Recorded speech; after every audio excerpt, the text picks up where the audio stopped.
남결영은 1963년 홍콩에서 태어난 여배우로 한국에서는 서유기 월광부합에서 망문이와 거미호계자매 역할을 맡았던 배우로 잘 알려져 있어.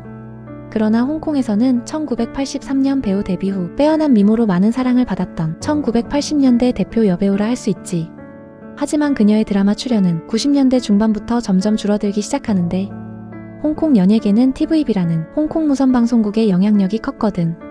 영화계에서 유명했던 배우들도 대부분 TVB 출신들이 많았고 거의 다 TVB에서 활동을 시작했어.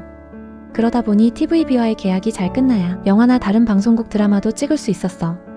근데 남결영은 활동 당시 TVB 방송국과 계약기간으로 갈등을 빚으며 반년 정도 활동을 못하다가 드디어 1992년 드라마 대시대에서 파란만장한 인생을 사는 여주인공 역할을 맡아 연기 호평을 받았고 그렇게 다시 그녀의 전성기가 오는 듯 싶었지. 하지만 이후 그녀에게 불행한 일들이 폭풍을 몰아치듯 연이어 닥치는데 1995년, 1997년 연달아 부모님 두 분이 모두 별세하게 됐고 남자친구도 투신 자살로 세상을 떠나 그 후 1998년에 교통사고를 당하며 그때부터 이상행동을 보이더니 이후 다량의 약을 복용하며 환각 상태에 빠져 정신병원에서 치료를 하기도 했어. 퇴원 후에도 밤마다 환각이 보였는지 마귀가 집에 있다는 헛소리를 하며 소란을 피웠어.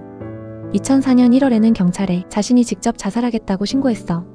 경찰의 설득에 자살하려는 마음은 접었으나 계속 귀신이 있다고 말하면서도 정신병원에 들어가길 거부했어. 결국 그녀는 우울증이라는 진단을 받게 되었지. 몇 차례 정신병원에 입원하다가 결국 남결영은 2004년 드라마를 끝으로 연예활동을 중단했어. 이후로는 정부 보조금과 지인들의 도움으로 생활을 근근히 이어나가던 중 결국 그녀는 2006년 법원에 파산 신청을 하게 돼. 파산 선고 후 연예활동도 하지 않던 그녀가 다시 화제가 된 건 2012년 8월 한 식당에서 홀로 묵묵히 밥을 먹는 모습이 찍히면서부터였어. 백발이 성성한 초라한 그녀의 모습에선 더 이상 예전의 청순가련한 모습은 찾아보기 어려웠어. 주변 지인들은 그녀를 정신병원에 입원시켜 치료를 받게 하려고 했지만 그녀가 거부하는 통의 방법이 없다고 토로하기도 했어. 사람들은 남결영이 이렇게 된 데 대해 그녀가 연기에 너무 몰입했던 탓이다.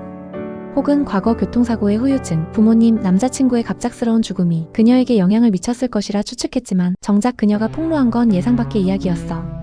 두 번의 강간 사건이 자신을 이렇게 만들었다. 20년 전, 그러니까 1993년 남자 배우 2명에게 성폭행을 당한 적이 있다.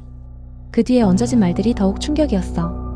가해자 중 한 명은 이미 죽었고 다른 한 명은 권력이 너무 강해 함부로 말을 할 수 없다. 그녀는 그 후 더 이상의 구체적인 내용은 밝히지 않았어. 이 사건의 파장은 컸지만 사람들은 남결영이 정신이 온전치 못하다 보니 헛소리를 하는 게 아니냐며 진술의 신뢰성에 의문을 품었어. 더 이상 남결영은 입을 열지 않았고 그렇게 그 인터뷰는 사람들이 뇌리 속에서 잊혀져 갔지. 그러던 2017년 할리우드에서는 연예계를 뒤흔드는 하비 와인스틴 사건이 있었어. 할리우드의 거물 영화 제작자 하비 와인스틴이 수십 년에 걸쳐 여성들을 성추행해왔으며 이와 관련해 50명이 넘는 여성들이 증언이 있었던 거야. 이는 미투 운동의 도화선이 되었고 홍콩에서도 미투 운동이 일어난 때였어. 이때다 싶었는지 남결영이 이전에 언급했던 일에 관해 다시 입을 열었어. 그러면서 성폭행을 당했다고 언급했던 두 인물의 정체를 밝힌 거야. 그건 바로 이미 죽었다고 한 인물은 등광영. 등광영은 1946년생으로 한때 이소룡보다 홍콩에서 인기가 더 많았던 적도 있는 1960, 70년대 홍콩 톱스타야. 그녀가 이미 죽었다고 밝힌 그 시점이 2013년. 등광영이 심장마비로 고인이 된 건 2011년이었으니 아기가 들어맞는 셈이지.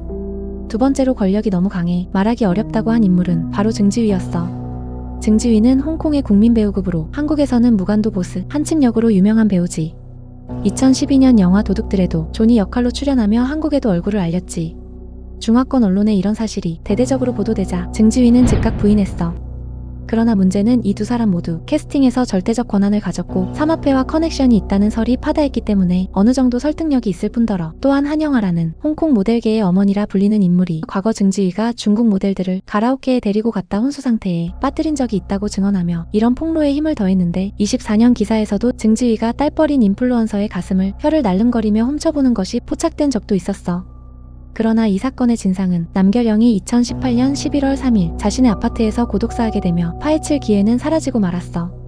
더 안타까운 일은 남결영의 죽음을 추모한다며 고인의 가족을 위해 모금 활동을 벌인 단체가 알고 보니 사기 조직이었다는 거야. 다행히 남결영의 팬클럽이 이들을 잘 조치하긴 했다지만 살아서도 편치 못했던 고인의 이름을 팔아서 사기를 칠 생각을 했다는 것이 너무 잔인한 일이 아닐 수 없어. 결국 사건은 흐지부지 되었고 이후에도 증지휘는 한국의 조재현과 달리 별 지장 없이 활동하고 있어. 그는 논란 이후에도 영화 감독으로도 활약하며 영화 안녕, 나의 소울메이트, 소년 시절의 너 등을 연출하기도 했어. 아직도 그는 TVB 간부급으로 대접받고 계속 섭외가 들어오는 중이라고 하니 홍콩 연예계는 아직도 답이 없는 것 같아.